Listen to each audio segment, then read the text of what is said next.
doctor, not an engineer. I'm a doctor, not a mechanic. I'm a doctor, not a bricklayer. I'm a doctor, not an escalator.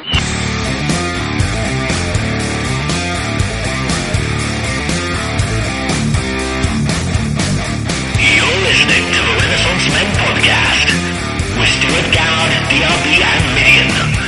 Go big or go home.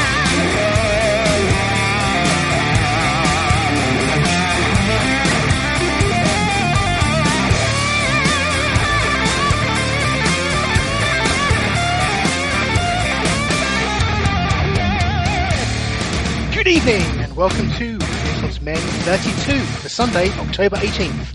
My name is Stuart Skinbear Garrard and I'm joined tonight by Renaissance brothers DRB and Midian.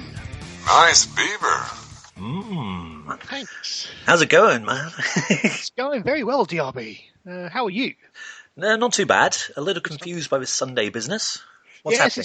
It's Sunday, the Lord's Day. May he grace the show with his presence. Mm-hmm. Well, actually, no, that would not be right.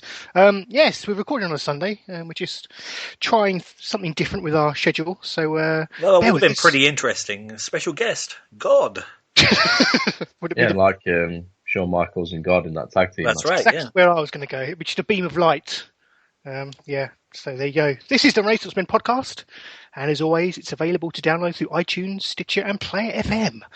On tonight's show, give me an S.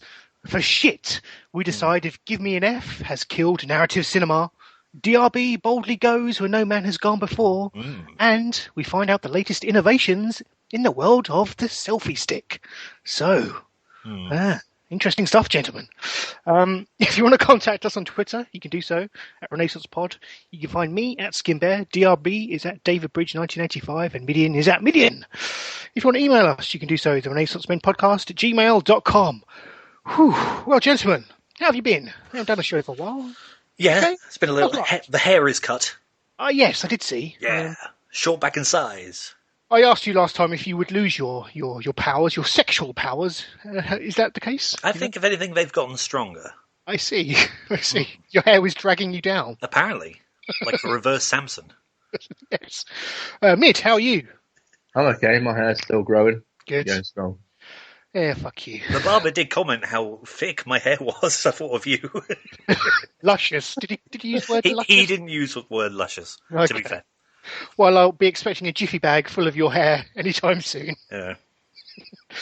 Mid, have you? I hear you purchased or made a substantial purchase in the last few days. Yeah, I bought a car. My hair blows in the wind while I'm driving down the road now. Oh, is this how it's going to be, is it? Hair-based bags or anything? You've got from eggs to hair. Oh, I see. Fuck you. Dude, you want to stop us picking on you? Get some hair. So, Mid, what did you pump for? What did you go for? I bought a Skoda Fabia Comfort. Nice. 1.4, so it's not an absolute beast, but because it's my first car, the insurance is obviously being taken into consideration. So yeah. Okay, nice. Skoda's not quite the shit heap that they used to be in our youths. No, even on the back of mine it says something like part of the Volkswagen group or whatever. Oh, great. That's good. If you didn't know, they were purchased by VW. I don't know exactly when, but sometime in the early 2000s, late 90s, I believe. Nice. Oh, so yeah, there's that then. Yeah. Well, I'm pleased you got yourself a motor. Independence, Mid, is what you need. You need to get out. Yeah, I think the furthest I've been is 7 miles, I think. Oh, there you go. Yesterday to my mum's. Ah, nice, nice. Have you got any fairy dice or any witty bumper stickers to attach? Yeah, nothing. Okay. It's got the original Skoda radio still in it. Oh, there you go. And it's from 2001, the car is, so I was quite impressed with that. It's a sick tape deck. Yeah, it's got a sick tape deck. I need Nice. to get one of those things where you tune in your radio station, Yeah. put it in your phone, and then you can play your phone. Very good. Problem is, mate was saying he had one and someone pulled up by the side of him and all of a sudden this reggae came on. He wasn't even listening to it, and they obviously had the same frequency as him. Some sweet Aswad. Do you like reggae? I don't mind it, but I'm kind of interested in Googling what the most common frequency is and just driving around and picking Fucking with people's radio. I like it. Nice. So, well, with that being said, gentlemen, shall we move on to some news? Yes, I guess so. Okay, let's do this. Join us after this break. Plenty of sport. Oh, we do. Lots of sport. Go sports. Join us after this and we shall talk some sports.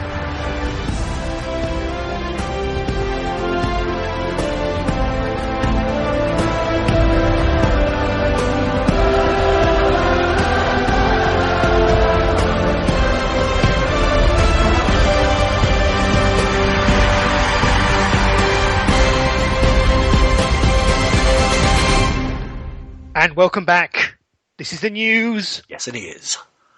Right, since we last recorded, gentlemen, teams qualified for Euro 2016. They certainly did. British teams qualified for Euro 2016. Some of them did. Yes, so we're going to run through the home nations that qualified. Yeah. So, Wales, I guess Yes, the big one. Yeah, Wales for the first time in what? Well, since 1958. Yes, that World Cup. I didn't think it was that long. Yeah, man.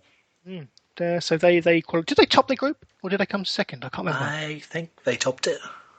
I think they did. Runners up. Okay. Runners up. Yeah, sorry. It's mentioned in the article. I do apologise. I'm not reading the article, but go ahead. I should read. So yeah, Wales are there. England, obviously, there, winning 10 out of their 10 games. Yep. Northern Ireland are there. Northern Ireland, which is more of a shock for me. I mean, they have qualified fairly recently for a tournament. 30 years. Yeah, I was going to say 86. Fairly recently. Well, in comparison to Wales. When I was 0. So yeah, Northern Ireland qualified. They actually won Group F. So yeah, they did well. They're going to be seeded, I think. Yes.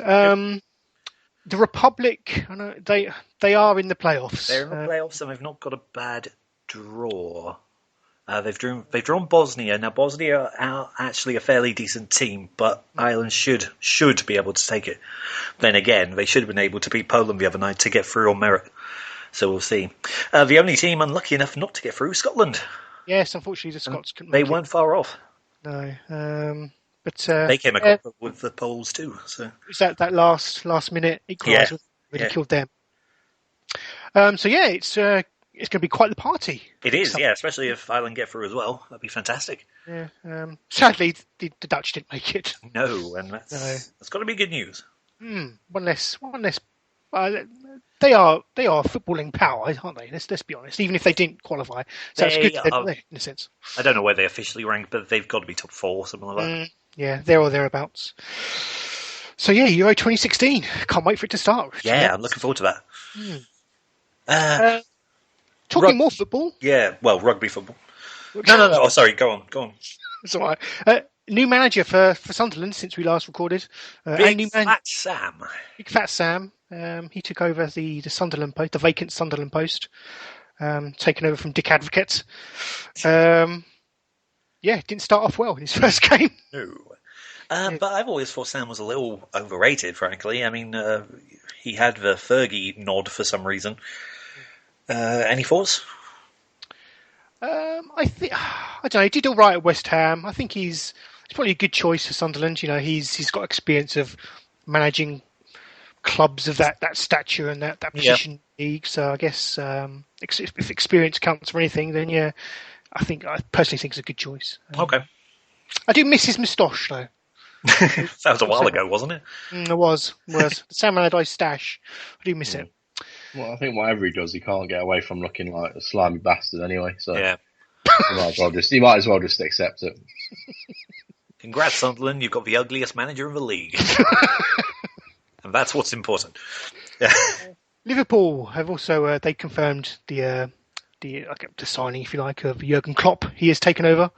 Again, his first game wasn't as successful as what they would probably like, but they got a draw against Spurs. So I think he's got a lot of work to do there, to be honest. Yeah. Liverpool, Chelsea still down 10th and 11th. Yes. Amazing, really. Yeah. Although Chelsea actually did something they're not used to. They won this weekend. Yes. Yeah. So, football teams are doing football stuff. A victory is now the special one. It is. Very good, DRB. Rugby World Cup. Yeah, okay. So I think last time we spoke, England were already out, were they not? They were, yep. We suitably humiliated them. Yes. As of now, this afternoon, all the home nations are out. Oh dear. Wales fell yesterday to actually had a really good match with South Africa, arguably deserved to win it, but just came up short. Ireland got surprised earlier today by Argentina, man. Maybe the injuries just told up, but 43-20 to Argentina. Good grief. And then, most amazingly of all, just now, it's not long finished, was Australia 35, Scotland 34. Oh my God. And it was last-minute penalty from Australia to snatch it. Fuck. Good on you, Scotland. Winning by a gnat's whisker. Absolutely. And Scotland, frankly, were the least fancied of the home nations to really do anything. They came the closest, frankly. So how do the semi-finals pan out now? We now line up New Zealand versus South Africa, Argentina versus Australia. But you know what? If Argentina play the way they did against Ireland earlier, that'll be a match. It will. Why not? Argentina, quite not. Well, I didn't realise they were such a powerhouse. They might have made a semi-final appearance before, but no, they're not. They certainly weren't fancied. Put it that way. Good offensive side, not so much on the defence, but hey, if they play well, why not? Australia aren't unbeatable. No. We know South Africa aren't, but New Zealand's still going to be favourite. Mm-hmm. So semi-finals next weekend, and then I guess the final the weekend after. That's on Halloween, isn't it? I believe. I know the finals on Halloween. Yeah, must be. Yeah. So that kind of plays out, doesn't it? Okay, excellent stuff. I've enjoyed this tournament this year. I don't know about anybody else. No, I haven't. I didn't watch it to begin with, to be honest. And when England went out, I had, I guess, negative interest in it. Yeah, I suppose. That's even possible. Some good matches, though. I've enjoyed it. I'm not a rugby fan, but yeah. Cool. Russian Grand Prix. Yeah, so that was actually 1 week ago now, but I'll just touch upon it quickly. Mercedes-Benz are the constructors' champions in a very anticlimactic way, though. They initially hadn't won the constructors' title, but Kimi Räikkönen for Ferrari was chasing down Valtteri Bottas for third place on the last lap, crashed into him. It was completely Raikkonen's fault and ended up with a penalty at the end of the race, which was enough to gift Mercedes a points of advantage to where they sew up the title after the race had finished. Fucking stupid. Wow. But there they are. They are champions. And Nico Rosberg, Lewis's closest rival at the time, retired from that race, which Lewis won. So he's actually very, very close now to the title and looks like he probably will sew it all up in Austin, Texas next weekend. Yeah, I believe that. Yeah, he can win there, can't he? He can, and probably will. It's a very high chance that he will. Does he have to just win, or does someone have to go out or not? No. I think he only needs. There's not many points he needs. I don't remember off the top of my head, but it's not much. It's not hard. He should sew it up. Looking at the drivers' standings, it's incredible. Lewis Hamilton's got 9 Grand Prix wins this season, and his closest competitor, which is Vettel, he's only got 3. Mm-hmm. Wow, that's domination. That is. Vettel has been very consistent in getting second and third places, though. That's why he's managed to stay so close in the drivers' title. But yeah, Lewis has been very dominant this year, much more so than he was last year when he won it then as well. Good stuff. Didn't they confirm? Probably not this week because I'm not a big follower, but they confirmed that Button would be staying for another season, did they? Yes, that was a few weeks ago, although we didn't mention it on the show. Yeah, Button is retained for McLaren after strong retirement rumours for a while. Yeah, I think that's a good choice. He's still got the pace to do it. It's more about whether McLaren and Honda can get together to give him and Fernando Alonso a decent enough car to win.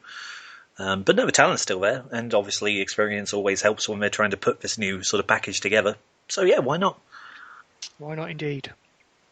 The NFL started several weeks ago. Yeah, we're on week 6 this week. We are. Wow, already. Yeah, it goes by fast. Yeah, quite a lot of teams are unbeaten at the moment. There's some games just starting now. But at the moment, the Cincinnati Bengals, Denver Broncos, Carolina Panthers, and the Green Bay Packers, my team, are all undefeated. They're trying to go 6-0 this week. Although the Panthers will be trying to go 5-0 because they're undefeated, but they've had their bye week. Right. So they've had their week off, so they'll be able to go 5-0 if they beat the Seahawks, Seattle Seahawks, who have most famously done well the last few seasons, but this season they've not got to a great start. They've lost 3 already. So far they've won 2, lost 3. So they're not doing too well. But from my perspective, the Packers, we've won all our games. It's another home game this week against the San Diego Chargers, so hopefully we'll win that one and go to 6-0. Happy days. You must be happy, a happy man then, Mid. Yeah, quite a few of the games have been live as well, because how Sky works, because so many of the games are on all at the same time. They choose which one is the live game they show. I think for the first 3 weeks, the Packers games were the live games. So yeah, I've been able to watch them this week, and this week though they're not live, so I'm going to have to watch the little live highlight thing that's on the red button on Sky, the red zone that show all the scoring plays and all that kind of stuff. But yeah, it is going by really fast. It's, those teams that I mentioned, they're the favourites so far. The Patriots, sorry, I've not mentioned them. They're undefeated as well. Obviously they won last year, so they're favourites to go on and retain. But like I said, there's 16 games in the season, so we're only this is the week 6, so it's a bit too early to tell. But at what point, I mean, we're not NFL guys, at what point of the season do you start to figure out where everything lies? Probably about... We're talking December or...? Yeah, December, depending on how many games you've won, obviously. If you've lost all your games so far, you're not looking too good. Like us, I think the stat that I saw was something like, we've gone 5-0, I think the teams that have gone 5-0, 90-something% of them have made it to the playoffs. So, well, to make a playoffs, 16 games, how many would you generally have to win to make a playoff? Would be, 12, something like that? You can say 9 or 10. Okay. So obviously there's only, however well you understand it, there's only like 4 teams in your little semi-division. Oh yeah, true. So basically you play them a game each, and obviously you play them twice, each of those teams. So it's just really beating them to get in the playoffs, and obviously the playoffs are just one game at a time. So even like us who have gone undefeated so far can just have a bad game in the playoffs and get knocked out straight away. So, but you think you're good for the playoffs? Yeah, we'll be good for the playoffs, and hopefully further. Did I see that my beloved Pittsburgh Steelers got a last-minute victory the other week? I'm sure they did, yeah. They did. They're currently 1-3, lost 2. Well, there you go. That's kind of their little division. But one of the teams that I mentioned earlier, the Bengals, they're undefeated. They're top of their division, so they're going to have a hard time. Yeah, Cincinnati Bengals. Yeah, so I know Steelers have a hard time. They've lost their quarterback as well. Yeah, Big Ben's out, isn't he? Yeah. Had an injury, old Michael Vick. Michael Vick's the quarterback. you may know from... I know him, yes. Getting arrested for dogfighting or whatever it was. I'm surprised he was out of prison, to be fair. Oh yeah, he's been out for a while. Yeah, so he gave them a win. So that's good for him, I suppose. Yeah. Stu, back from killing his dogs. Stu, why the Steelers? I think because I just like to play. They were the best team on one year of Madden, and I chose them, and then I just kind of started following them. Really, don't get me wrong. I do not follow NFL. Good enough reason as any. Fair enough. At all. But are they considered the Man U of NFL? Really? They're considered like a tough team. Like them and the Ravens are considered like quite dirty teams. Real, okay. That they go out to injure the other team. Whether they actually do or not, I don't know. But interesting fact about the Steelers, the last time they were in the Super Bowl, they actually lost to the Packers. So that's the last time we won was against the Steelers. Yeah, fuck you. So keep us posted, mate. Our official NFL correspondent, as you are. Wasn't much of a choice between the three of us, was it? No. It'd be amazing if you did it, DRB, or me, to be honest. I'm just glad we've got somebody who knows what they're talking about for a change. Going to talk some video games news. Go for it. And on a horror theme, as it's coming close to Halloween, a Friday the 13th video game has been announced. So I believe this game is already under development. But it seems like the Friday the 13th license has kind of been tacked on, and then they've made some tweaks, and then obviously Jason's going to be in it, and So it looks already it's like a Telltale thing, I believe. So far, they've made episode 1, and they're on Kickstarter to make the rest of the game. Okay. Ooh, Kickstarter. It's not actually called like Friday the 13th or anything, is it? It's called like Slasher Volume 1 Summer Camp. Oh, is it? Okay. So I don't know whether it's going to be called Friday the 13th Slasher Volume 1 Summer Camp or whether it's just going to be known as that. What would be awesome if they featured different slasher films for each volume? That'd be quite cool. Yeah, I think it is actually called Friday the 13th, the game. And then that's just Slasher Volume 1 Summer Camp is just Volume 1. Like Telltale. So I don't know what kind of style of game it is. Maybe it's... From what I understand, it's Jason, don't you, I believe? Yeah, it kind of feels almost a bit Left 4 Dead-like in that obviously it's multiplayer, predominantly multiplayer. One person will play Jason, and you have to hunt down the rest of the other players who are the survivors, and obviously the survivors have to try and survive and kill Jason. So it does kind of quite sound like that Evolve that came out recently. Yes, very much like that, I think. So I don't know whether it's. I presume it's first-person based. I don't know. But yeah, if you're interested and want to go and back it on Kickstarter, it's out there. Yeah. Where does Jason rank in the horror villain sort of echelon?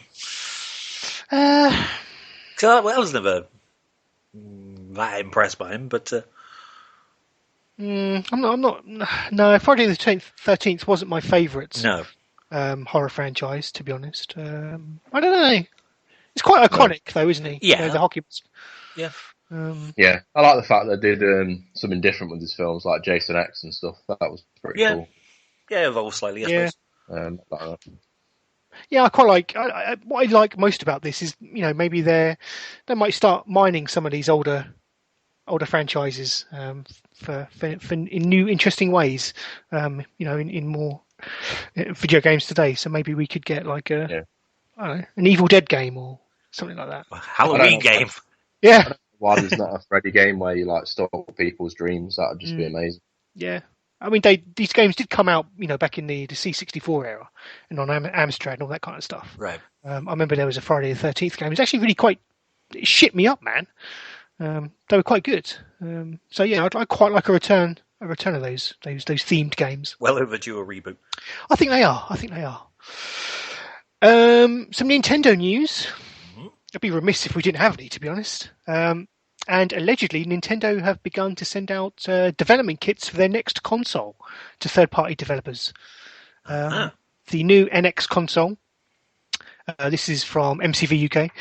Actually, no, I tell you, the Wall Street Journal were reporting this originally. I wasn't aware they worked with third developers. Well, exactly. They sent it out to Activision and EA, and they said no, we can't. They've sent them straight back. No thanks. There's no money to be made here. But I think what's most interesting about the story is obviously we know we're on that road for another new console. It's supposed to be coming out next year. Rumours say next year. Probably, yeah. You would think November, December sort of time, wouldn't you? Probably, winter 2016 launch. So I don't know. That kind of excites me. What do you want from a new console from Nintendo? Do you know what? I have been thinking of this. Yeah.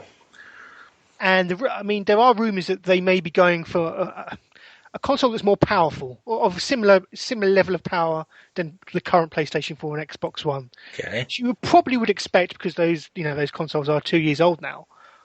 But I don't know. I like the gimmicks that Nintendo come up with. I know it doesn't particularly sell well to the mass market, but let me rephrase the question then. Is there anything wrong with Nintendo's current business model? I'm not sure it is. It's much more niche than it used to be, but it seems to be working. I like having something different. I like having an alternative to the the mainstream PlayStation 4 and Xbox market. I would love them to actually just go back to the motion controls. I'll be brutally honest with you. I thought the Wii was an incredible console. It did have its downfalls in that it probably wasn't powerful enough, and it should have been HD at the time. But pretty revolutionary at the time. I would love to go back. I would love them to go back to just having the Wii controller, the wand. Just go back to that. That's what I would do. I think the problem they would probably quickly go straight out of business. But that's why you're not in charge of Nintendo. Exactly. Yeah, I think the problem is there's not enough room now for 3 people with this mobile and tablet market. like destroying everything. I don't think there's enough room for 3 consoles anymore. So, I think they need unfortunately to. for poor Nintendo, I think, I'm not a soothsayer, but I think this is going to be their last one, and they're going to put their games on the other platforms after this one. Well, That'd that's be a so big sad. statement. That'd be so sad. I don't think it'd be sad because Sega do it. Their games were shit anyway. So, but Nintendo's Nintendo, hopefully their games will carry across the quality. So they won't let anyone else make the games. They'll still be making the games themselves. They'll just be for other people's. I mean, they've already started off on the slippery path by releasing mobile games, which is something they said they'd never do, and now they're doing it. So Yeah. I don't know. Mario on a PlayStation just doesn't feel right. It doesn't really. It really doesn't. But I don't really care. As long as the game's good, I don't care. The game is what's important to me, not what console it's on. I don't really care. Well, I hear. But no, I agree with Stu. That would be a really sad day if that were to come to pass. I mean, I'd be sad too, but yeah, that's the times, man. I think that it's so niche at the moment. It can stay alive in that format. I don't know. The Wii U's done terrible. It has. that's but, the thing. I don't think it's niche. I don't think it's niche enough. I you think think they. so? No, I think predominantly what you've got there is a traditional controller. All right, it's got a screen in it, but predominantly it is just Yeah, I mean they have got some version of what the rest of what's out there. They got some crazy shit because they've said in a past interview that they have got some stuff for the new console, but they're not going to say anything, so they don't want anyone to steal it. Yeah. So they're like, you'll see it at the same time everyone else sees it, which is hard for them to work with third parties because obviously a third party is someone who works there is going to say something to someone. True. And then they're going to get on the line of it. So, it's hard for Nintendo, I presume, to make games with third parties. Whereas if they just keep the games in-house, they'll keep secret whatever they're doing for the time being, I suppose. Yeah, I mean, the rumour continues that the NX is going to be a hybrid system in that it's going to be they've kind of combined their handheld and console divisions, and there will only be one Nintendo product. Essentially, the controller unit will be a handheld system as well that you can take away, which I think is quite a novel idea. Yeah, I don't believe that because their handheld is still going strong, so they're the only handheld. So I wouldn't mind them just releasing a handheld. Just this will, like I said, this will be their last home console, I think. But handheld, they're still going strong. Yeah, we'll have to wait and see, I guess. But exciting times. I just love reading the rumours and speculating on what's going to come, and then being ultimately disappointed when it does come out. Yeah, but that's Nintendo. Yes, or something like that. Yeah. Yes. So where are we on the news? Force Awakens, more Star Wars. Yes. So this is kind of breaking news, really. So over the weekend, there's various rumours coming out that The Force Awakens, there was going to be the final trailer, the final poster released as well, and then obviously ticket sales were going to happen. The poster has now been released as we've been recording, and it looks awesome. In typical Star Wars poster fare, it doesn't stray much from their formula, really. It looks like a Star Wars poster. But yeah, the trailer is supposed to hit tomorrow night during an NFL game, I believe. So there's I think it's the NFL Caribbean Twitter account or something. Something NFL Caribbean, I've never heard of that. No, it was I had the story here, bear with me. Or was it like ESPN Caribbean or something? Yeah. Anyway, some bizarre Caribbean sports outlet was confirming that for some reason the Star Wars Force Awakens trailer was going to hit with an NFL game. Yeah, ESPN Caribbean. So there you go. Can't wait. I'm hoping releasing a trailer to try and convince the people that weren't going to watch it anyway. So I don't see the point in another trailer like we said before we went on air. No, trailers obviously an advertisement to make you go and watch the film. I think the people who are watching the film are going to watch the film without the trailer.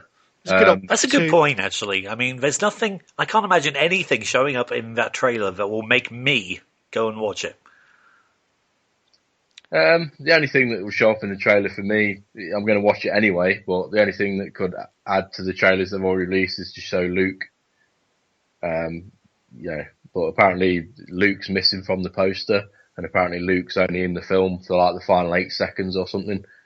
Yeah, So I reckon it'll this be. film, he's not got a big part. So I think his roles will increase as the other 2 films in the trilogy. I suspect. Yeah. Unless he dies, who knows? Could die, I suppose. Also, while we're recording, the Odeon Twitter accounts are now stating that tomorrow morning, being Monday morning, the tickets are on sale from 8 a.m. Die! Damn it! I need to get You to actually made a Chewbacca noise when that happened. Rawr. Okay, that's interesting. Okay, might have to have a lie-in tomorrow. We shall see. Okay, yeah. So that's happening. You have to get a ticket. Don't worry. You just might not be able to get a ticket for the midnight opening thing. Yeah, that's true. But that's the time to see it, man. Then everyone else will spoil it for you. Yeah, exactly. That was our news. Yes, it was. That was our news. Which brings me on to my and finally stories. Okay. Okay. My first story. And this actually kind of this made some of the national press. I think I saw this advertised on the, maybe on like the Mirror website or something. But a group of Swedish bearded villains mistaken for ISIS cell. This is from CNN.com. It's not often a bit of facial hair can get you into trouble, but for a group of Swedish men, their beards and a familiar-looking flag had them mistaken for an ISIS terror cell. The Swedish chapter of Bearded Villains, an international brotherhood of elite bearded men, was meeting at a ruined castle for a photo shoot featuring the organisation's black and white flag when a concerned motorist mistook them for an ISIS cell. So yeah, bearded hipsters in Sweden get mistaken for some terrorists. Hey, I'm not going to hate on the hipsters of this. This is stupid fucking hick American attitude. Wow, they look like ISIS members. Those guys are Scandinavian. I don't care what you say, motherfucker. I expected more of the Swedes, to be honest. Not quite so reactionary in there. But there you go. It's dangerous times to be sporting a beard, clearly. Oh, sorry, this was in Sweden, sorry. It was, yeah. Oh, okay, I thought you said it was like Swedes going to America. Sorry, No, Americans. No. That was... Well, no, never apologise, TLP. That was uncalled for. I was wondering what that voice was. Do you remember that horrible cold open we did once, Stu, which was... Which one? the Metal Gear Solid opening. Oh, yeah. That was my Colonel impression, I think. You motherfucker, you. Oh, good times. Horrible times. That was the worst cold open we ever did. Anyway, what's next? We've done some bad ones. Yeah. I mentioned briefly in the opening to the show that there's been a revolutionary new advancement in selfie sticks. Yeah. Okay. If they weren't quite bad enough before, they now kill the perpetrator. Well, you could. There is a dildo selfie stick. Oh, for fuck's sake! And it's been labelled the invention of the year. Although, actually, you know what? That is a huge development in the world of pornography. It is, as it states, it's a selfie stick with a dildo attached to the end. How do you click it? Does it click automatically? Or? I don't know, Mid. The logistics. So you just set it on film, you just record it. So therefore, it's surely not a selfie then if you're recording it. If you want to take time out, there is a video on the news story that I linked in the notes. So if you want to watch it briefly, feel free. I'm not watching that. I don't want that on my browser history. My girlfriend goes on my computer. Oh, what's this? But yeah, this is the new invention is meant to help you capture your O face. I'm not quite sure what an O face is. Is that your sex face? That's an orgasm face. Yeah. Okay. There you go. So revolutionary. Mm-hmm. Mm-hmm. Well, obviously for women, presumably not so much for men. Oh no. Capture the O face if you give like the look over the shoulder. You can still capture the O face on it, don't you worry. I suppose so, yeah. So, yeah, there you go. Revolutionary.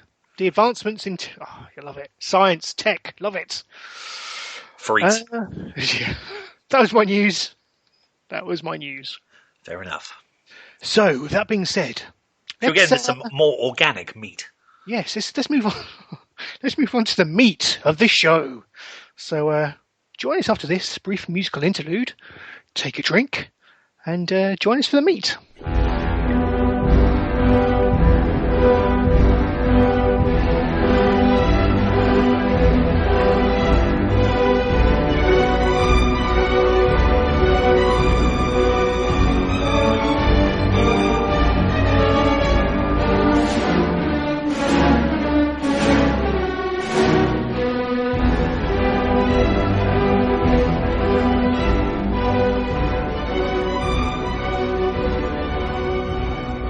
And welcome back to the meat of the show. The meat! Mm-hmm. So, gentlemen, where shall we begin? What have we been up to this week? Should we start with some chat about some video games? Yeah, go ahead. Mid, shall we start with the, I guess the biggest thing that happened in gaming since we've last been on is the Battlefront beta. Yeah. Play it. I played it on PS4, very briefly, I have to say. I didn't really need convincing whether I wanted to buy this game because I think that decision has already been made to some degree. But I gave it a quick look, downloaded it one Friday night and played a couple of matches. It's bloody good to look at, isn't it? It's stunning to look at. Really good looking. I was really excited about it until I played it. Not a big fan myself. I was a big fan of the old Battlefront games, but this one is just too much Battlefield with a skin on it. I know people don't like that, but it is. Okay, so do you think it hasn't really innovated enough since Battlefield? It's going to get confusing, Battlefield and Battlefront. Yeah. No, I think they've put their shitty Battlefield unlock system in the game, right? Which I hate. You have to play a match just to get enough points just to unlock a grenade. You're not even given a grenade as standard, which I think is absolutely ridiculous.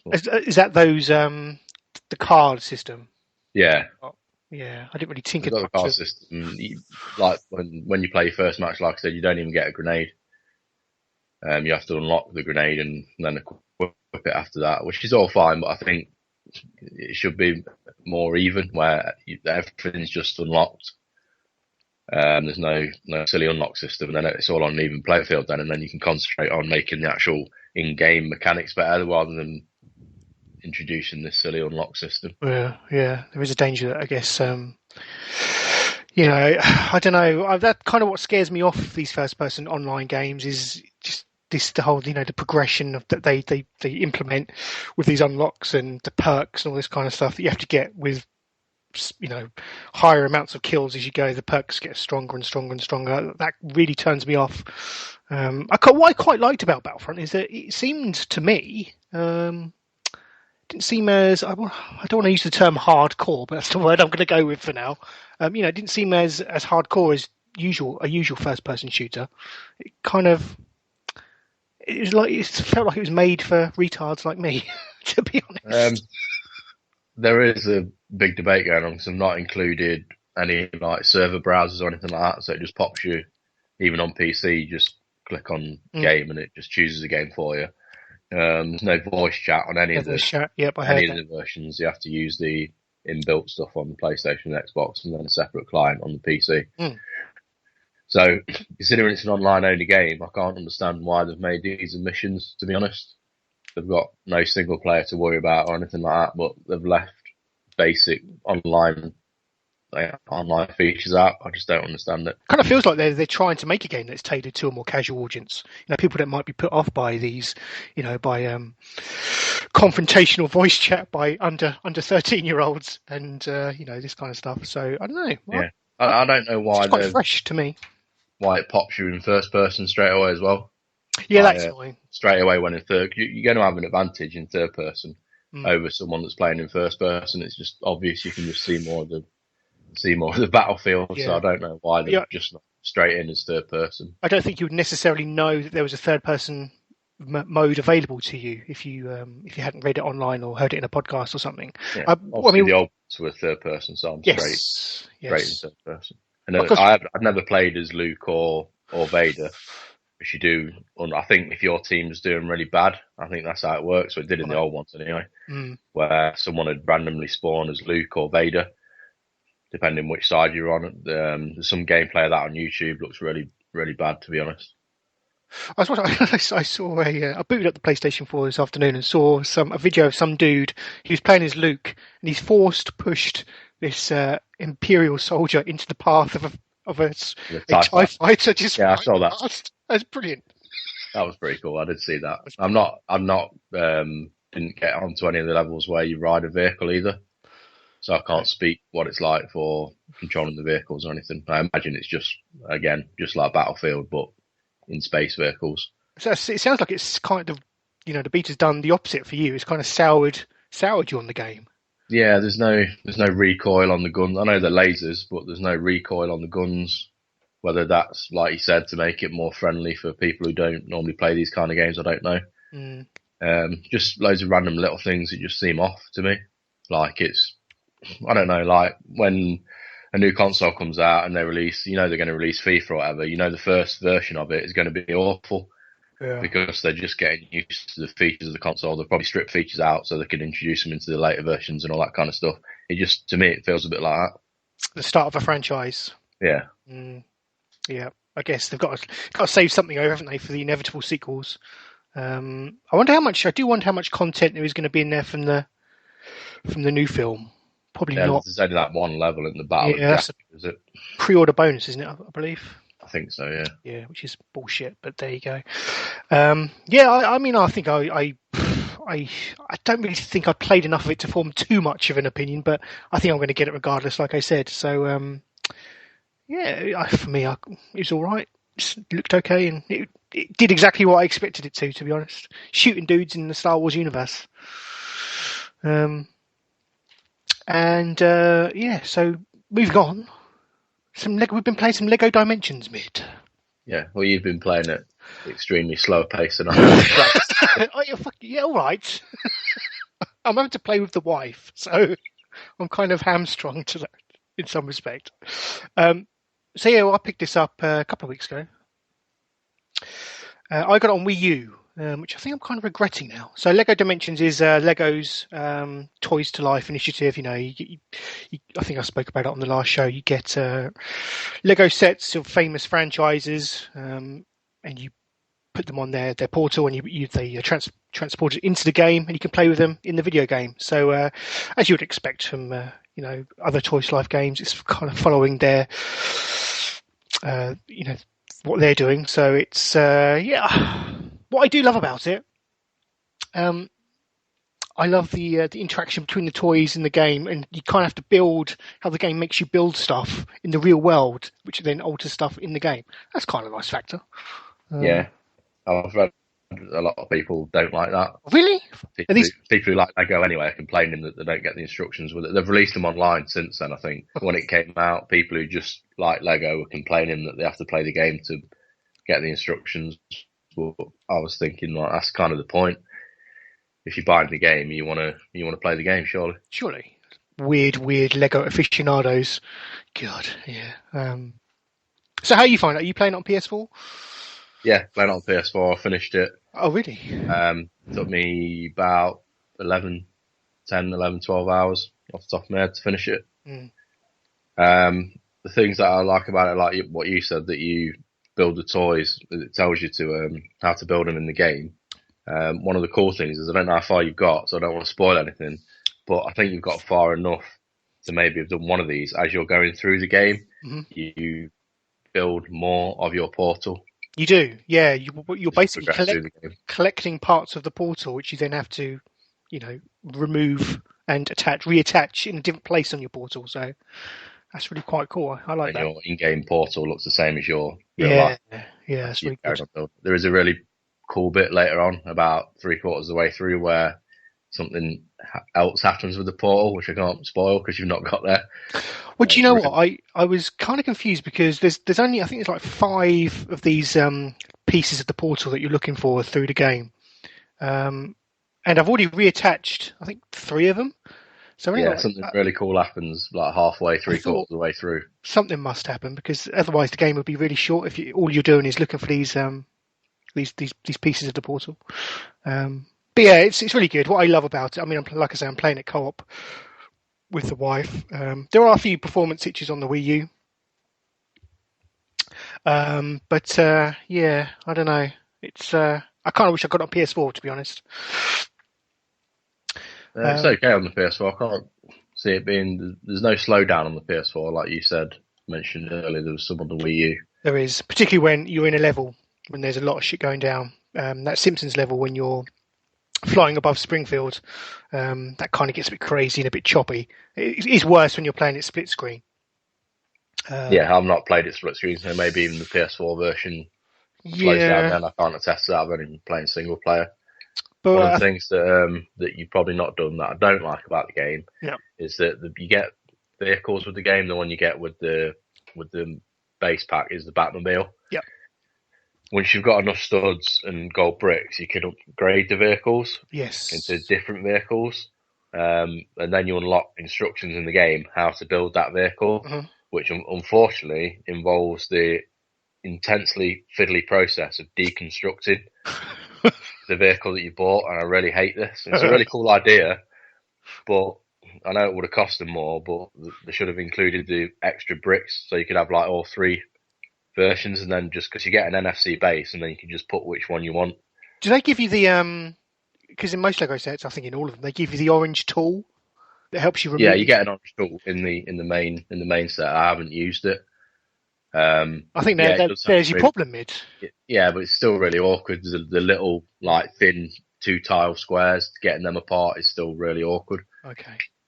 But yeah, that's the only thing I can see wrong with it. I'm just going around in the little hub worlds because I think there's 14 hub worlds for each franchise in the game, and that's basically just like an open world where you go around doing missions and stuff. So I'm just going through them gradually. I've still got loads of packs to open. I haven't done the actual Simpsons, Back to the Future, or Portal 2 separate levels from the main game yet. I've not dipped into any of them. So, talking about these franchises, what I am enjoying most, I think, about playing through the game with the wife is that sense of what you don't know what's going to come next when you complete a level. Just the excitement of what kind of franchise are we going to transport into next. That's really. That's I don't cool. I don't want to spoil anything, but obviously you know the franchises, so. Before you get there, I would say my top 3 levels are the Portal level, the Doctor Who level, and my favourite level is the Ghostbusters level. Nice. Ghostbusters level is absolutely amazing. Yeah, I've just met Doctor Who for the first time. Yeah, Doctor Who level is really good as well. Yeah. Cool. Another thing gameplay-wise that I don't like is they've not innovated much from the Lego formula, from their normal Lego games. Yeah, but I don't know. They've not added much in. It's still like smash the shit out of everything, find the little jumping bricks, build them, or, this is a little bit better by moving different characters have got different abilities. Yeah. So moving them around on the portal and things like that. So it does innovate a little bit like that, but still the base gameplay is still. I think there is a certain amount of charm. With Lego. There's a lot of charm. The kind of games I like to just basically not absorb them too much and just have them in the background, do something else, listen to something else while I'm doing it.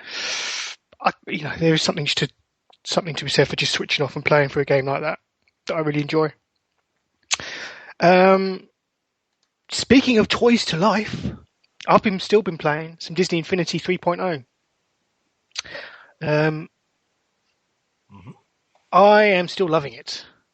I need to jump back into it. You're still playing the one based on the Clone Wars, aren't you? I'm still playing Twilight of the Republic. Yeah, the playset that you get with the base pack. But what I have done is this kind of surprised me that it went into this. It kind of really opens up once you do that first level on Geonosis. After that, you kind of open up this almost like a Mass Effect style star map, and you can go to all these different planets. I'm assuming there's like a level based on each. Level on each planet, which is really cool. And you can fly there in your ship, so you hop in your Jedi Starfighter, and you fly to the planets and land. Lots more depth in that game than anyone should really expect. To be honest, it's probably the best Star Wars game I've played for some time. It's really quite strange. The only problem with those space bits is story-wise, there's not much to them because you just go into space and then go to the next planet. There is stuff to do there, but it's just collectibles. There's no story missions to do in space or anything like that. It's a nice change of pace, though, I think. Maybe there will be on the other playset, one based on the classic trilogy. I'm only still on Tatooine. I haven't exited Tatooine yet, so maybe when I get into space there'll be some missions to do in space. I don't know. So you got that with your special. Was that a limited edition of the? Or was that a I PlayStation? don't think it's limited edition. It's just the PlayStation 1 had extra stuff because they've got a deal with Sony. So you got it there. I think the actual it's the Rise Against the Empire. Is that what it's called? I think it is. Yeah. Yeah. The playset based on the original trilogy is called the Rise Against the Empire. And yeah, I think that is actually out now for the rest of us plebs, to be honest. So I'm gonna. Yeah, I think it is out now. Yeah. Gonna have to pick that up certainly. Yeah, I don't know. It's gorgeous, this game as well. I really didn't expect that. Got really great art style. These both the figures and just the games in general. They've really done the films justice, I think. Yeah, really good. Like I was saying before when I first gushed over it, the thing most improved from the other Infinities, if you've ever played any, is the controls. The controls are just so much better than the others. It's kind of hard to see that they're the same franchise. It's just so improved. I kind of want to pick up some of the games in the Marvel sets, though. They've got the new one coming out, Marvel Battlegrounds. I saw that with the new Captain America figure. Is that? I think, yeah. I've got his hat on. No. That's one way to exploit it. Sell more figures, I suppose. At least ones that are already out without a hat on. Different hats. Yeah. Okay. So that's a playset in its own right, is it? Yeah, Marvel Battlegrounds. I think it's like the old Dreamcast game Power Stone, where it's like a 4-player beat 'em up kind of thing. I think it's like that. I saw they actually confirmed and announced the Force Awakens playset, which is going to be coming. There's some images released. That's one of their big things. They're saying, obviously, the whole time they've been saying that's the only chance this year you'll get a game based on the Force Awakens. So yeah, I'll have that one. Oh, so much money you have to spend on these damn toys to put in video games. What's happening? Also, they're bringing out the same figures we've got, but like I said before, the lightsabers light up. They're bringing out those ones as well. Fuck. God's sake. They know what they're doing, don't they? Capitalist swines. I don't think they haven't announced many figures for the Force Awakens, have they? Just Kylo Ren and the two heroes. Yeah, you get Finn and Rey in the starter pack, in the playset pack, I believe. I think there's a Poe figure, Kylo Ren figure, and I think that's it at the moment. So there'll probably be more, won't there, as the months go on. But I wonder if they'll get an old Han Solo, because we've already got a Han Solo. Oh, that'd be awesome. Yeah, just older versions of them. So yeah, really enjoying Disney Infinity 3.0. Yeah, it's cracking stuff. So have you been playing anything else, Mid, you want to mention at this point? Let me think. I've been playing the expansion for The Witcher 3. It's recently came out, Hearts of Stone it's called. Yes. I believe you never even finished the main Witcher 3. It was too big for you. No, it was. Traded it in. I gave up. But yeah, same vein as the main quest. I think they open in the northern part of the main map. They open another section for the DLC. Mm-hmm.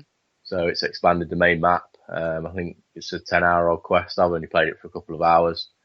But the writing seems on par with the better quests of the game, like the Bloody Baron quest in the main game. The writing seems of that standard. There's like a rune merchant. You can put runes on your weapons and stuff now. Wow. So how much more can they put in that game? It's crazy. I know, yeah. The quality's...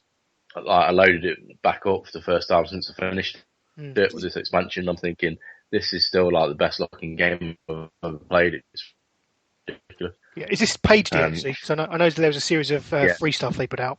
Yeah, this is the paid stuff. The first one, there's another 20. This is a 10-hour one, and there's a 20-hour one. Holy shit! Again. Wow.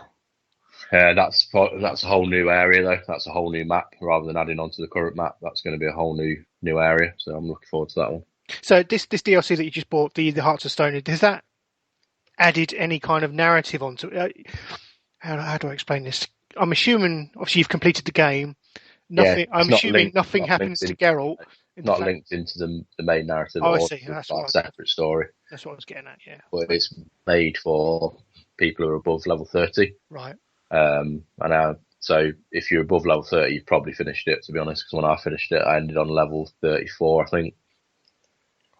They know how to support their games, don't they? Yeah. CD Projekt Red. They really they appreciate they've spent the time. That people have paid good money for this game, and they clearly love what they do, and it's great to see them producing content that isn't trying to nickel and dime, the consumer as much as they possibly can. So I think the actual, I got like the special edition. It comes with like another 2 set of Gwent cards. As I say, did you get the Gwent cards? Yeah, so I got them with it. And I think at retail this was only like 15 quid.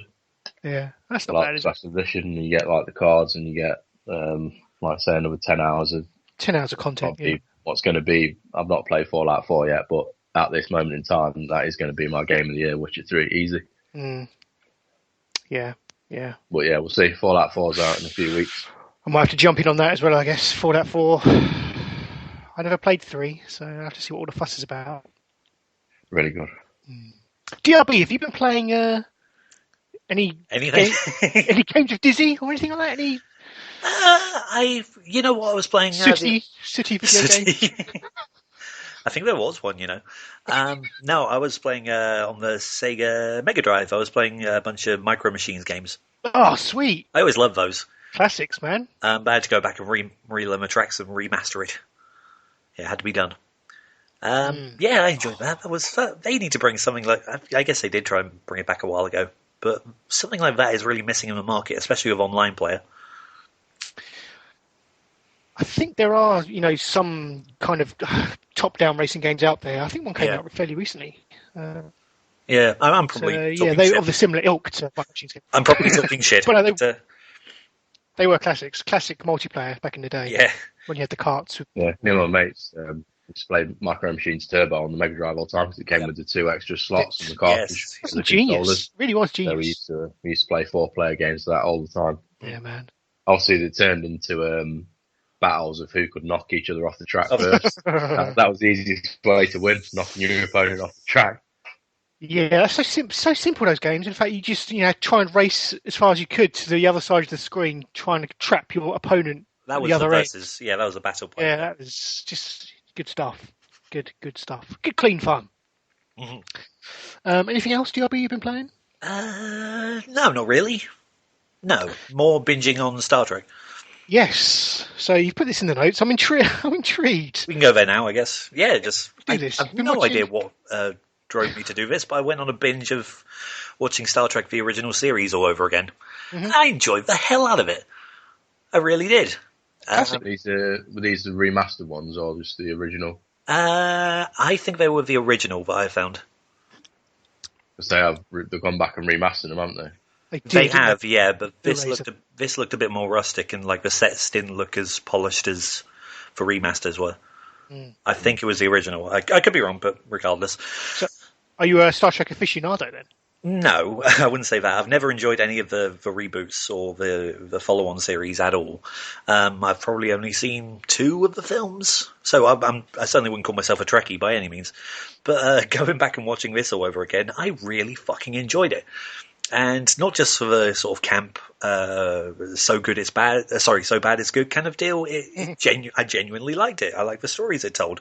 I like the narrative that each episode has, where almost immediately you know what's going on, and you know, before the opening credits roll, you know what the plot is going to be, sort of thing. It's straight in. It's very well told.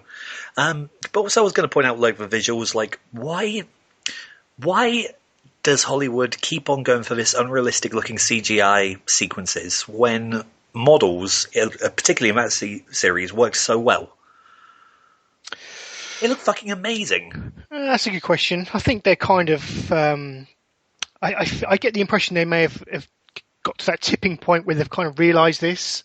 I think to some degree they are reverting more to the more practical effects. I just think something in the art was lost when all the computers came along, I think so, yeah. I think they are, because one of the making of sorry to go back to Star Wars, but one of the making of the Force Awakens thing was specifically about how they were using real life models and things rather than CGI. Good. Fantastic. Glad to hear it, although I probably won't watch it, but sorry. But no, I think Hollywood in general needs to rethink that. Yes, I think, like I say, I think that trend is starting. There is something to be said for the artistry and making these models, and it's like old school theatre. But I do always think that when we talk about this, I always think that people who are working in the CGI kind of industry, they must get a bit cheesed off. Thinking, well, they must think, well, there is artistry in what I'm doing as well. Of course, yeah, of course. I'm not saying that there's not. It never looks real to me. Yeah, I'm not saying they're not talented people would do it, but it takes you out of the drama when you're looking at shit. Okay, that looks like a fucking cartoon. Yeah, and it ages so quickly as well. Like I remember when the first Lord of the Rings came out, it looked amazing, and then not the second one, Two Towers came out, and because all three films were made together, so they used probably the same technology on the second and third films. Went to watch Two Towers at the cinema, and the CGI looked awful. If you go back to watching Titanic now and where the ship's going down, it looks horrific. Some of the late 90s, early 2000s CGI has really aged quite badly. If you go back and watch the first Spider-Man, Sam Raimi's Spider-Man, that looks bad. It really does. It's a shame. So you only watched the original. You've never watched the Next Generation or anything, DRB? I've watched bits of it, but not enough to sit down and actually binge watch it and run all the way through. Yeah. What I'm always surprised about the original Star Trek series is they didn't make many episodes. I think it's just like syndicated and repeated so many times. You just think there's loads more episodes than there actually are. There's 3 seasons. Yeah. Which is probably 75 episodes roughly. Good thing about Star Trek is if I say something wrong, there's going to be thousands of fuckers who can correct me on it. It's like, no, it's 77 episodes. But no, I really have enjoyed this. It's like, I don't know what you guys felt about the characters and stuff. It's just fucking hysterical. Like, McCoy is classic. Yeah, I'm always a fan of Shatner, to be honest. Whether he's playing Captain Kirk or, singing WWE entrance themes or whatever, he's just amazing. It's just amazing. Or being like Leonard Nimoy's his little bits of sarcasm in this. I always found really amusing. Absolutely. And again, going back to what we said, I think last episode with regards to Quantum Leap, it goes back to they're self-contained episodes. Yep. Classic TV. Great writing. Like you say, you know where you are immediately when the episode starts. Yep. Great characters that you know their relationships and you know what to expect, and it's just really good stuff. Classic TV writing. Yes. So I don't know about the films. I mean, I've seen Wrath of Khan, and I think it was the first one I saw as well, which wasn't as good. But where should I go next? I really love the one where they go and save humpback whales from the 80s. They go back in time to the 80s, and they have to transport these humpback whales back into the future so it can talk to this kind of probe that's slowly destroying the universe. It's really good. I figure I should watch Search for Spock next, but yeah, probably you probably should. One of my favourite is Generations, just because the two captains get together and stuff. Yeah, that's kind of cool. I did like that one. Yeah, almost like a handoff, isn't it? Passing of the torch film. That. Yeah, I like the one. Can't remember, was it called First Contact? The one with the Borg. Yep. Yeah, I like that one. That one's pretty cool. The J.J. Abrams' first one was quite good. I didn't particularly like the second film, Into Darkness, but I've not seen it. I like the first one, and I've only seen bits of the first one, I confess. But it's a nice little reimagining of the show, if you like. Yeah, okay. It's quite good. Nice. Balls deep with some Star Trek, TRB. I like it. Apparently so. The Wrath of Khan is obviously iconic and rightly brilliant, but I tell you what, it did ruin just one thing. Well, not ruin, but after the tragic death of Spock at the end of it, spoiler alert, it's, like they do, it's a really sad sort of procession, but then all of a sudden Scotty breaks out with bagpipes. Yeah.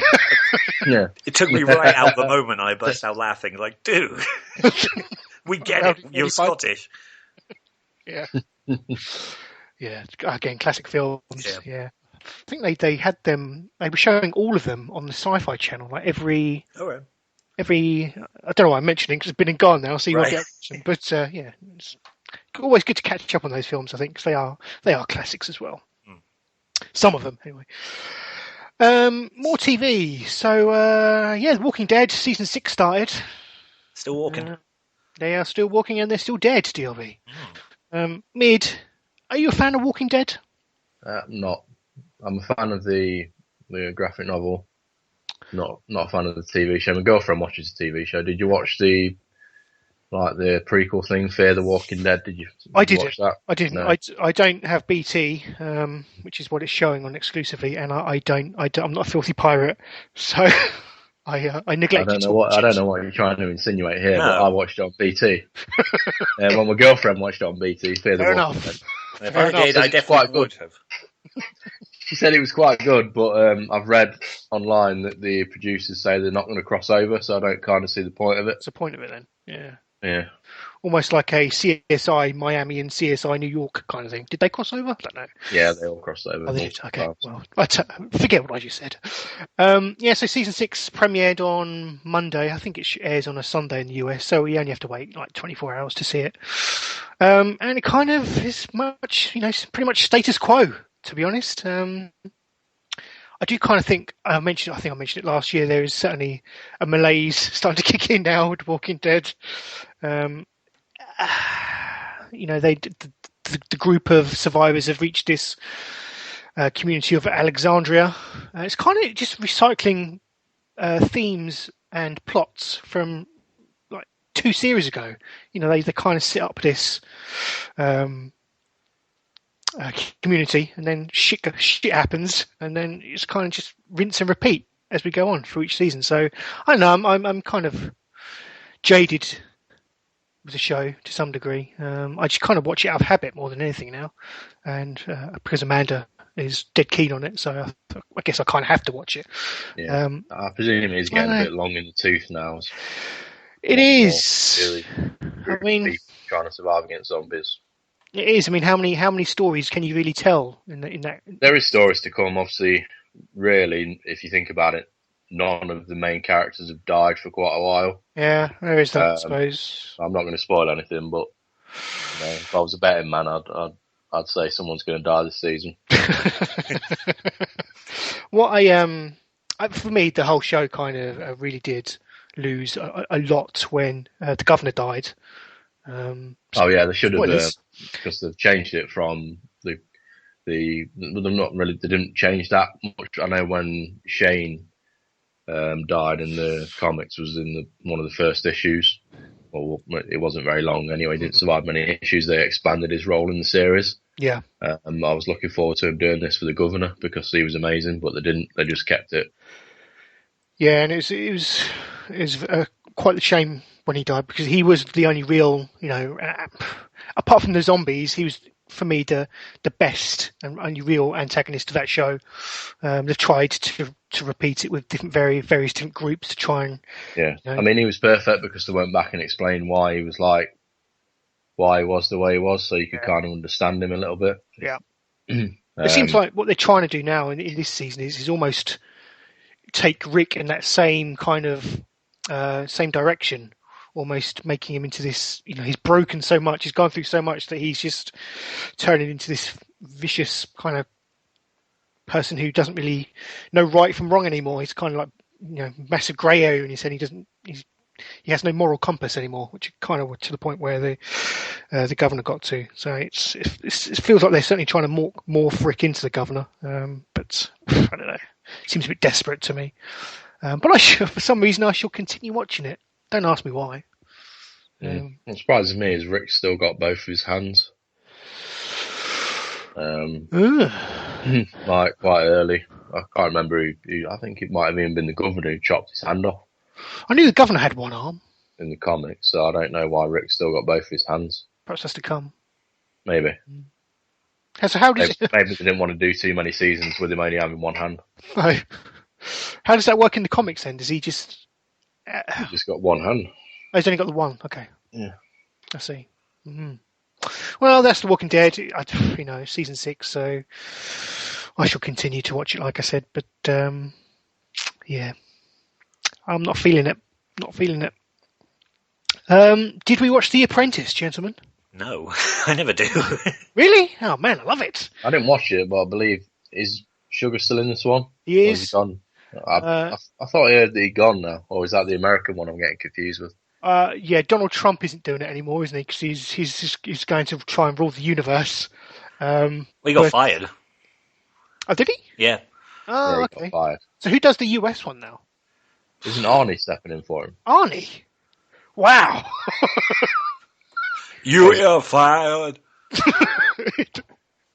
Inappropriate tumour gags. Plenty in the US Apprentice. Yeah, Arnie to fill Trump's shoes on Apprentice. I'm right. I'm not going insane. Sweet. Wow. So I don't watch The Apprentice, but I might watch it now just to see Arnie fire people. Maybe. Oh, yeah. You are fired. Get out. You will be back. You won't be back. Oh, that's amazing. You should use that. Oh, so yeah, The Apprentice, the UK Apprentice, Series 11, kind of doesn't really sound as good in comparison. Well, could they? Who's like a UK version of Arnie they could get to replace him? God. Jason Statham or something. Jason Statham. Yeah. I suppose. Like, oh God, I forgot his name. Gandalf. Ian McKellen. Yeah, Yeah. You shall not pass Absolutely. through to the next round. If he did it, he would have to do it in character. yeah. Just shout across at them off on me. That would be great. Yeah. So yeah, the usual kicked off with a double header of episodes. As you would expect, the usual group of fuckwits supply, and proclaim themselves to be great at business, but then proceed to be really shit at business. So it's hilarious. Still hasn't got old for me. I still love watching these idiots fuck things up on a business. I'm not saying it's a bad show by any means. I've just never really sat down. Oh and no, watched it. that's fair enough. I've never actually sat down and watched an episode. Like I say, I'm more interested in the American one now. Arnie's in it. I've got to watch one of them. Yes. Yeah, we'll have to sort that out. So I just want to bring it up because it's one of my staples for the year to watch that. So yeah, love it. I think that's all the TV we have to speak about. Anything else before we go killing cinema? I just want to briefly mention that as Halloween is approaching, I do like to, watch loads and loads of Halloween films on the run up to the big event. You've said before that Halloween is probably your favourite holiday. I think it is. If you could call it a holiday. Yeah, I think it is. I haven't been feeling it as much this year, though. I don't know what that is. It's only the 18th. That is true. That's true. But we are having last year, obviously, we had the inaugural Cannibal events where we played, had a party, got some friends around, played. But I was not invited to. But... You weren't, and you're not invited to it again. Maybe someday. Who knows? But yeah, so we're doing that. Trying to get into the spirit by watching some horror films. And last night, for the first time all the way through, I watched Nightmare on Elm Street, the 80s original. You never saw it before? And all the way through, I think I get up to a certain point. I think I always seem to get up to where Johnny Depp dies. Okay. And get a bit bored. I gentlemen, I brought it up because I don't really understand the ending of the film. Oh God, it's been a while since I've seen it. What was it? So essentially, it plays out very much like Labyrinth in the fact that the girl who Freddy has been terrorising, basically she confronts him in her dream. Yes, I remember that. And then she says, to copy Labyrinth, essentially along the lines of "You have no power over me." She says he can't affect me. This is only a dream. She doesn't believe in him. Okay. Just as he's about to attack her, he disappears into this just puff of smoke. Yeah, I think the purpose being is that if you don't believe in him in the dream, then he can't exist. Yes. So all we have to fear is fear itself. But then the only reason he exists is because people believe in him, pretty much. But then why does he, at the end of the film, we then cut to a scene where everyone who's died throughout the film is now alive. The girl I mentioned before, she goes off to school with her friends who had previously been killed. And that their car, which I imagine is pretty much what Midian's new car is like, kind of turns into Freddy Krueger. It has a green and red soft top, and they all go off and then they die. And then the mother of the girl gets sucked into, or a bad model of the woman gets sucked into the window of the door by Freddy Krueger. It's very bizarre. So I guess they're implying that he is still about. Has he encroached into real life? I don't understand. Well, they were saying that she was saying that she didn't believe in him, but really she did. Really, she basically. did. That could be it, actually. Mm. Plus, they wanted sequels, I guess. Yes, that'd be more. But yeah, if nothing else, go and watch the very end of the film where the woman gets pulled through the window of the door.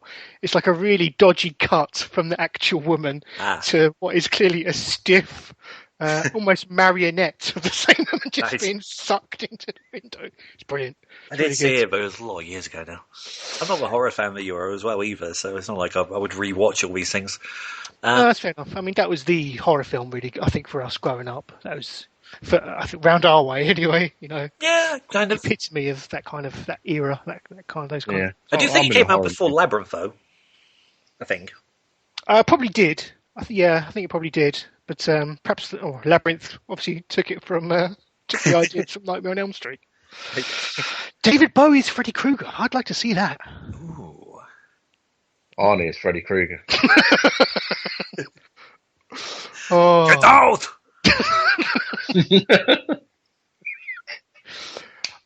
So yeah, my adventures through various horror films will continue. Cool. And speaking of films, speaking of killing, it's that time. It's time for Die Cinema Die. Which this week? This week, yeah. GLB, this was your nomination, you bastard. I almost feel bad for making you guys watch this. Yeah, you should do. So you nominated Gimme an F. Yes. So we're going to take a brief break, and we're going to break that film down and see if it actually did contribute to the death of narrative cinema as we know it. So join us after this.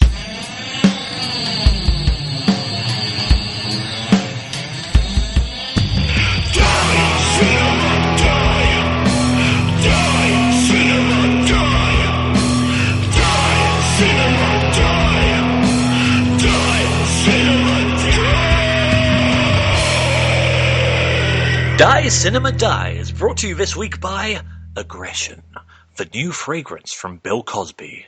A musty blend of pine, citrus, sweat and rohypnol that makes a bold yet incomprehensible statement. Add confidence to your wardrobe. Be the man that women fear. Aggression by Bill Cosby. Check your local pharmacy for availability. Stuart. Amazing stuff, DRB. Yes.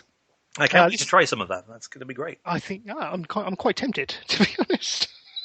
This is Die Cinema Die, where we take a look at a film of questionable quality, and we decide whether it, has gone some way to killing narrative cinema as we know it. Yes. Now, originally when you thought of this concept, I think you mentioned something about questionable quality, and immediately this sort of came to mind. This is a film that my torturous sisters made me watch as a child. Which really was inappropriate now that I think about it. Maybe 6 years old or something watching this piece of shit. Yeah. Watching it in that context, now that you bring that up, what the hell were they doing to you? I don't know. Well, they just wanted to watch it themselves. They weren't supposed to be watching it. But I've got a very weird glimpse into the life of Californian cheerleaders in the 1980s. So this week's Die Cinema Die is Give Me an F, the 1984 film. Yep. So it's, I don't know, where do we begin with this? Okay, well, it's a teen comedy, I guess, is what it's supposed to be. Do you know what it kind of reminded me of? It kind of reminded me of Porky's. It seemed like it was in that similar style to that, which Porky's is a classic. Well, But, so I guess we should cover basically what the film's about and the plot, etc. So from what I could gather, a group of cheerleading teams have congregated together. Yes. In this cheerleading clinic and regional competition that's being held. Yes. By a gentleman by the name of Dr. Spirit. Is Yes. that right? Bucky something. Yes. Bucky Birchie. And the camp that is being held is Camp Beaverview. So that says it all, really. Yeah, that's about the that sums up the level of humour in this film. Yeah. Nice beaver. Although that's from a far funnier movie. But yeah, I mean, what the fuck was the deal with? First of all, Dr. Spirit. As soon as people start referring to him as that, I thought somewhere he was going to start busting some moves or something, or do something cool. But no, that's just never addressed. He's just called Dr. Spirit. And I want to know why I feel like a guy in his 50s is doing, kind of hosting and gathering these cheerleaders around him. Very creepy, actually. Yeah, with his strange Japanese brethren who are financing the whole operation, both. Well, no, they're not financing. They're looking to invest. Yeah. Yeah. Someone put here that they were sort of villainous. No, they're not villains. They turn out to be cool, sort of. But I don't turn out to be the heroes. Yes, they do. Yes, basically. They do. That was me. They kind of, at first glance, they appeared sinister to me. But as the film progressed, we learned that they're just friendly perverts who enjoy cheerleading and taking photographs, as the questionable racial stereotypes suggested. There's quite a lot of questionable, things going on in this film, really. Such as? Just how women are portrayed. Yes, I think that's the biggest one. Yeah. It didn't really sit well with me. No. Although, you know what? I think women would enjoy this film more than guys. I honestly do think that. Because there's something, although don't get me wrong, this is a piece of shit, but there is something inherently fun about this movie, if you like, in a bring it on sort of way. Yeah, it's kind of bawdy, isn't it? It's all, very Carry On like, I thought. Sort of. I don't think there's much intent in in what the message they were trying to give. I think it's just a sign of the times more than anything. I guess that's sort of the weird thing about the film is it's neither one thing or another. It's not a teen comedy as such. It's very weird. It's not soft pornography either. It's somewhere in the middle. And it's a very strange, eclectic film almost. Yeah. Very 80s. Very. It felt like it was combining loads of different. Although this probably, I would imagine, this came out before a lot of the films that it seemed to be referencing. It was right on. It was released almost the same time as Footloose. It's very Footloose, very Flashdance in many ways. Porky's, like I mentioned. A strange kind of Dirty Dancing vibe to it as well. Almost, yeah, except the two protagonists don't get together. No, and which is 16? Right, frankly. She's 16 as well, isn't she? Yeah, it's just odd. Why are they even going there? Like that's not the legal age in the States either. No, it's borderline here. Let alone the States. Gets them, though, doesn't he? Still gets them. No. Well, they have a kiss, don't they? That's as far as it goes. You don't know what happens when the camera stops rolling. So, to explain what's going on here, we're referring to the main guy, who is Tommy Hamilton.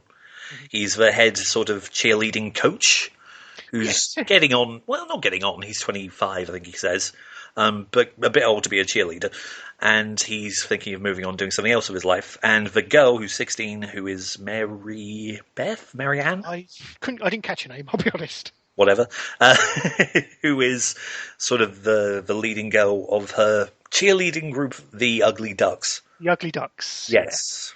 Yeah, and then the guy, because he's been there so long, he makes a bet with Bucky that he can't make these ducks win the competition. Yes. If he loses, he has to sign on for another 5 years with Bucky. But if he wins, he gets $10,000 or $100,000 or something. $10,000 if he wins.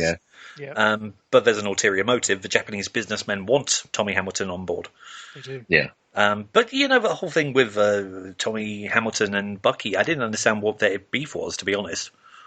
It was like, apparently he's not good for the business. I thought he was the only thing driving the business.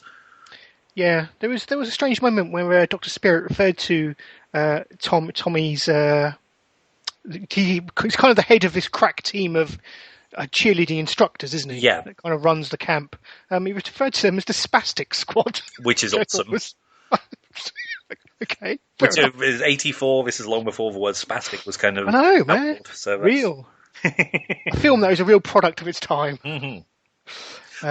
Just to deal with Bucky going after Tommy Hamilton, I wouldn't so much be worried about Tommy over-sexualizing cheerleaders as the fucking retarded, openly perverted Roscoe character who's running around the fucking camp dressed as Wes from Mad Max carrying a crossbow. I'd be more worried about that fucker. Yeah. It's like, what?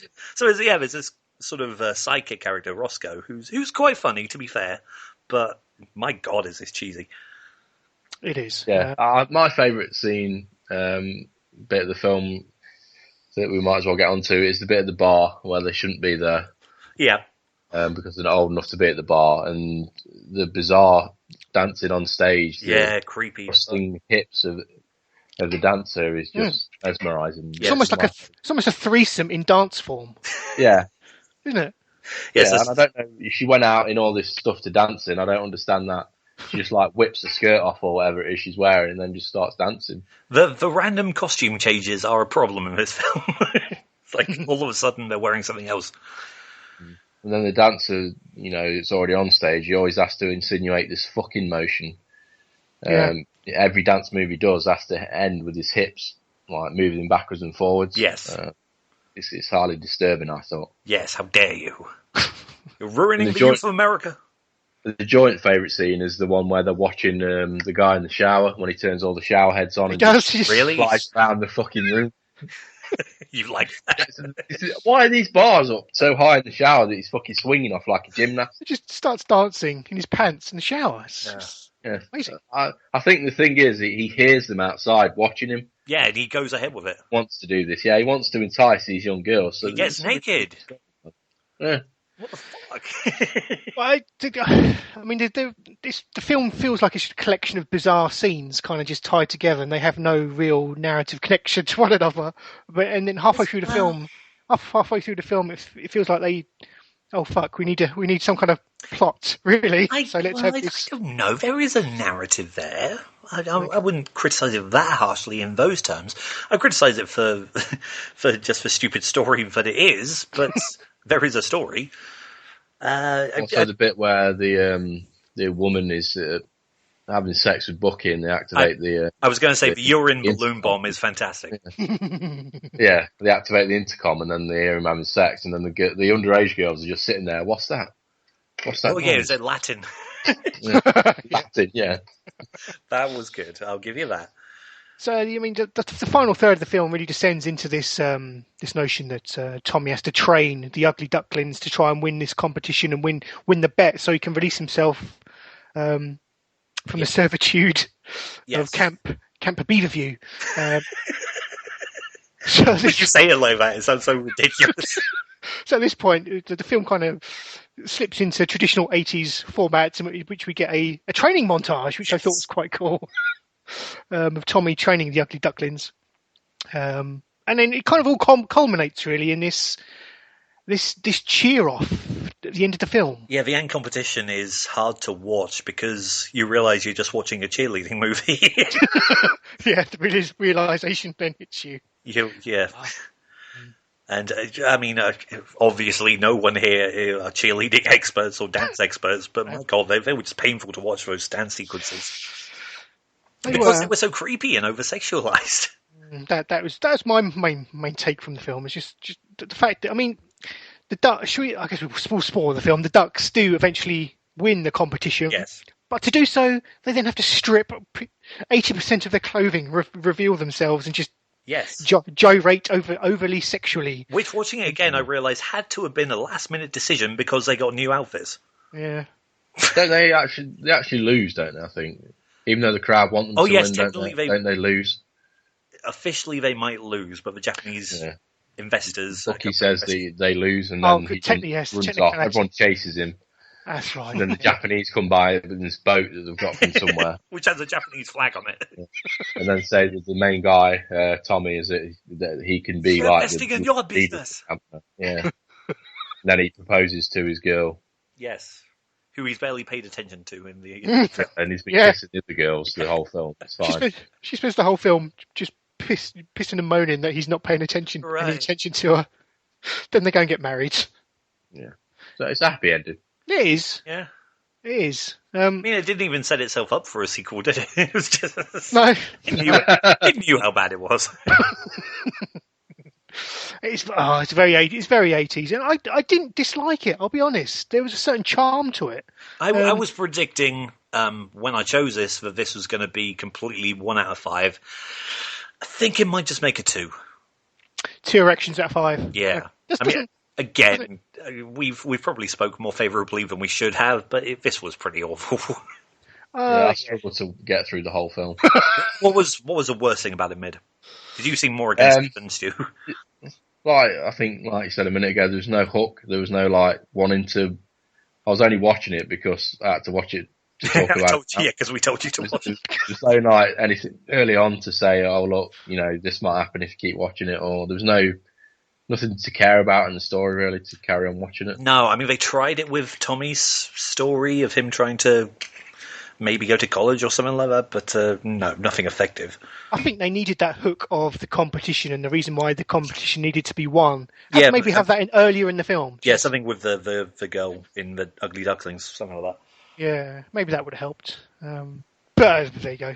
Or maybe Bucky being exposed as being completely corrupt in some way, that would have helped as well, because he was never really established as a bad guy, although he is, but, he... Other than getting off with that Christian chick, he doesn't do too much wrong. No. No. So yeah, that was Give Me an F. Really. We did ask for some listener submissions, but I hope we got none. Clearly, the listeners have more taste than we do. They realise that we have to watch this shit. They don't have to. Maybe we sold it for them. Maybe they'll go and enjoy it. What do you think of the soundtrack? The soundtrack was typical 80s, I think. It was. It felt like it was trying to be like more than the sum of its parts. Trying to be like a Flashdance or a Footloose soundtrack, But I don't know. It's just very generic, really, more than anything. A little bit, yeah. I mean, I guess probably the one thing we haven't really mentioned is that really, really cheesy scene where they're introducing all the characters. Yeah. All the cheerleading staff, I should say. My God, that is epic. I don't know if it's epic in the right way, but it is epic. Yeah, there's some very eclectic teams that were entering that competition. Yes, we didn't mention that. We didn't. The Falcons, the fascist Falcons from Fudge High. Fudge High. Yeah, would you be proud to graduate from there? I think I would. Yeah, I think I like them, to be honest. I went to Fudge, and then So they were the main antagonists, really. For the film. They were sort of a Nazi. I don't know what they were, to be honest, but very, very Nazi, very Nazi-like. There was something Nazi about them. It was very. Couldn't quite place it. Had a bit of pageantry about them. Just the way some of the dances felt very Lenny Riefenstahl style. Yes, it was like they were marching. It was, yeah. Triumph of the will, really. There's the demons who were all sort of like weird, well, not weird, but like rock chicks, I guess. Yeah, I didn't really understand it. But they were just there to party, and they just ended up helping out the ducklings. I don't know. Yeah. Give me an F. No. Give me an F you. That was the best way to sum. We could have summed up that entire thing if we just said that. Could have saved ourselves 15 Give minutes. Me an F. No. No, actually, I won't. Gentlemen. Yes. I have brought some nominations forward for you. Okay. As our next podcast is going to be Halloween themed. Yeah. Halloween, a 2015 Halloween special. Halloween is your favourite. It is. What I've done, I trawled the internet looking for something I would hope would be suitably spooky, and both times amazing as well. And I think I found something that does both. Troma Entertainment, the purveyors of awesome B-movie type schlock cinema. They have released their entire catalogue onto YouTube, so you can go and watch it for free. If you can find something scarier than a male cheerleader wielding a crossbow, then I'm in. I've basically just trawled through the list of 150 films that they've released on YouTube, and I haven't seen any of these. I've just basically purely gone on the title of the movie. Oh, so we're going random? Yes. Okay. I am basically judging a book by its cover. Okay, that's what the cover is for. Exactly. So what I'm going to do, I've got 4 films here. We're going to run through them, and then you two are going to pick your choice for the next Die Cinema Die. And then together we shall reconvene on the next show and discuss it. Okay. So I'll announce the title, and then I will bring up... I shall read just a piece of the blurb, just to explain the film. Okay. You probably won't need that from the title. They are fairly self-explanatory, to be honest. Right, so... like I say, these are all trauma films, trauma entertainment films. First up, Blood Sisters of Lesbian Sin. The blurb goes... Mid, hang on, Mid, do you want that in your browser history? No. We may be writing that one off already. Go on. Johnny is a man haunted by his past and dedicated to the destruction of the dark forces. When 3 beautiful demon sisters seek to control Johnny's mind, body and soul, he must save himself and the world from these bewitching sirens. Title sounds better than the movie. Mm-hmm. Number 2. This is an amazing pun. Poultrygeist, Night of the Chicken Dead. Okay. Yeah. Okay. The blurb reads, when the American Chicken Bunker, a military-themed fast food restaurant, builds its latest chain restaurant on the site of an ancient Native American burial ground, as you would. Of course.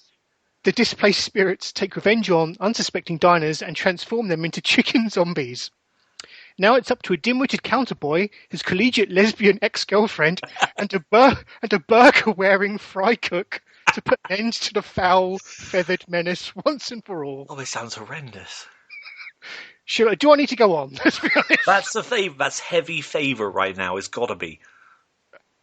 Okay, number 3. Go on. A nymphoid barbarian in dinosaur hell. Oof. These are actual films. Okay, the blurb reads, across a hostile landscape, humans battle for supremacy against mutants.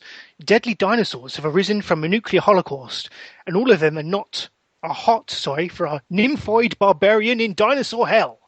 She's the last woman alive, and she's wanted by man and mutant alike. International cult heroine Linda Corwin stars as the nymphoid barbarian. Not up to Poultrygeist standards, I don't think. But okay. I went classic with the final choice. Okay. Probably Troma's most famous film, and that's Class of Newcomb High. I've yet to see it, but I kind of really want to. So this is like the Toxic Avenger. That's where he comes from. Class of Newcomb High, the timeless classic of reading, writing, and radiation, is available for the first time ever in this unrated director's cut. Oh, blah, that's just going to go on about the film spawned 2 sequels and legions of fans. At Tromaville High School, located a stone's throw from the local nuclear power plant, the students are getting brighter. In fact, they're beginning to develop a Troma green glow. Innocent students mutate into sex-crazed psychos, the honor societies turn into carnivorous, kinky cretins, and the slimy monster stalking the hallway isn't a principal. So there you go. These all have a recurring theme. They all sound like bad pornos, man. Are you sure these are actual films? Or... That's the Troma joint, man. How does the chicken one sound like porn? I have seen a brief scene, and it's probably closer to porn than you might think. There is, some questions. I don't know, I'm all for Poultrygeist. Yeah. Mid, it's between me and you. What do you think? Poultrygeist sounds good. You know, it sounds the less of the others like a porn. Yeah. Like you said, then you've seen a bit and it looks like porn. I don't know. Yeah. I think we're going with that. Are we going with that? Are we really deciding by what Mid can get away with on his browser history? Yes. Maybe we are. I'm okay with that, I guess. But I'm going to lock it in. If you have any other objections, I think that's got to be it. Mid, you have the final word. Yeah, Poultrygeist. I want to see this KFC horror. That does sound good. Locked in. Next Next show's Die Cinema Die will be Poultrygeist, Night of the Chicken Dead. Awesome. Can't wait. What a collection of films we got so far. Batman, Robin, Gibby and F, Poultrygeist. Yeah. So there we go. With that decided, I think it's time to close up this show. Yeah, sadly it is. Sadly. Okay, if you want to contact us on Twitter, you can do so at Renaissance Pod. You can find me at SkinBear. DRB is at DavidBridge1985, and Midian is at Midian. Oh, yeah. You can email us, the renaissancemenpodcast at gmail.com. So, deep cut. Midian, it was your choice. Yeah. What have you gone for, sir? A song from Give Me an F, since it was so captivating. Oh, for God's sake. Apparently the soundtrack wasn't too bad. Even if the listeners couldn't get through the film, then unfortunately they're going to have to listen to a song. Well, actually, they may have to listen to a bit of the film, because I'm not convinced I can find this. But this is Gary U.S. Bonds with Let Loose and Lose It. It might be ripped straight from the film. We'll see. Lovely stuff. All that's left for me to do is thank DRB and Midian for your time tonight. You're welcome. Right. Thank you, listeners, for tuning in. The Renaissance Men will return on Friday. Yeah. With the Botchcast. With a Botchcast action. Hell in a Cell predictions time, gentlemen. I haven't been watching wrestling too closely, so that may be quite the difficult task. Yeah, it's been a while. But all soldiers, as we do. Plenty of Lucha Underground talk from me, because I've downloaded the whole of Season 1. Oh, good man, okay. Nice. Filthy pirate. Luchadors, man. They're Mexicans. The Mexican wrestlers, anyway, they will pirate it. Is Paul Burchill in them? In that fed? I don't know. Not in the first episode. Johnny Mundo is John Morrison, but... Oh, do you reckon Paul, somewhere Paul Burchill's still doing his pirate gimmick? I heard he became a fireman. Really? Yeah. Oh, good for him. You are a pirate! There you go. That was Renaissance Men 32. And this is Let Loose and Lose It by Gary U.S. Bonds. Okay, then. See you next time. Bye! Destruction. The role of cheerleader shines like a moral beacon for all to see. And now, Camp Beaverview proudly presents Tom Hamilton and the A&C Staff.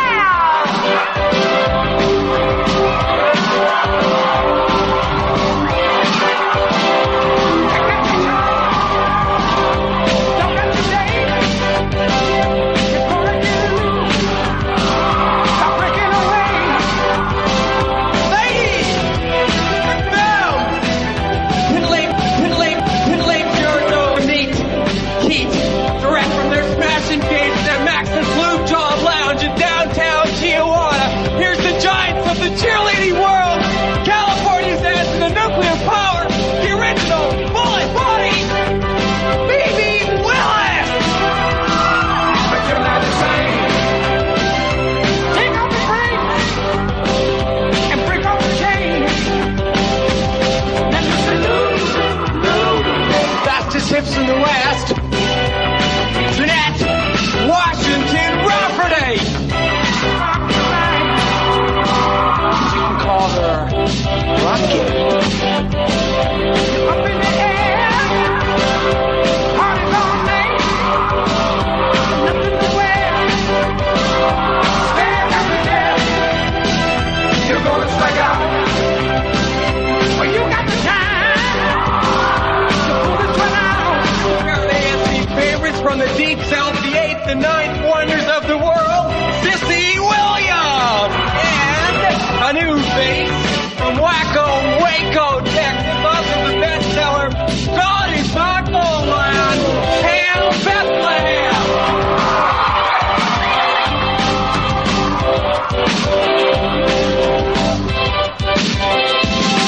You're a personality. Wow, who are these guys?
here somewhere. Gotta find it.